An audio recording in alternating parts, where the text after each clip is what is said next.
தந்தை, மகன், தூய ஆவியின் பெயராலே.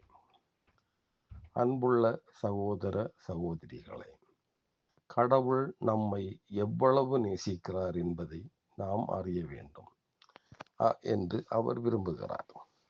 கடவுள் நம் ஒவ்வொரு எண்ணத்தையும், சொல்லையும், செயலையும் அறிவார்.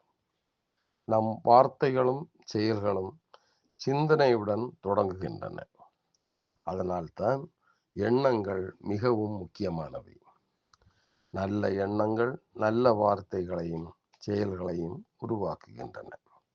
தீய எண்ணங்கள் தீய வார்த்தைகளையும் செயல்களையும் உருவாக்குகின்றன. நம் எண்ணங்களை ஆராயும் போது நாம் யார் என்பதை புரிந்து கொள்ள முடியும். சரியான வழிகளில் நம் எண்ணங்களை நாம் செலுத்தாவிட்டால் பாவ சூழ்நிலைகள் ஏற்படும் போது மறைவான இடங்களில் இருந்து தீய எண்ணங்கள் வெளிவரும். பிரார்த்தனை அவசியம். போதைப் பொருட்களை தவிர்ப்பது நல்லது.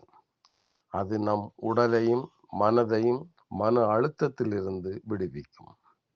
போதைப் பொருட்களால் நாம் ஏமாற்றப்படக்கூடாது. சில குடும்ப வாழ்க்கைகள் சிதைவதற்கு இதுவே காரணமாக இருக்கலாம். நம் முன்மாதிரியான வாழ்க்கை மற்றவர்களை புனிதப்படுத்த உதவட்டும். கடவுள் நம் ஒவ்வொருவரையும் ஏராளமாக ஆசீர்வதிப்பாராக. ஆமேன்.